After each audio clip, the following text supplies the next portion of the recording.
ألهاكم التكاثر حتى زرتم المقابر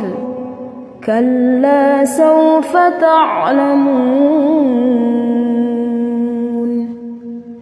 ثم كلا سوف تعلمون كلا لو تعلمون علم اليقين لترون الجحيم ثم لترونها عين اليقين ثم لتسألن يومئذ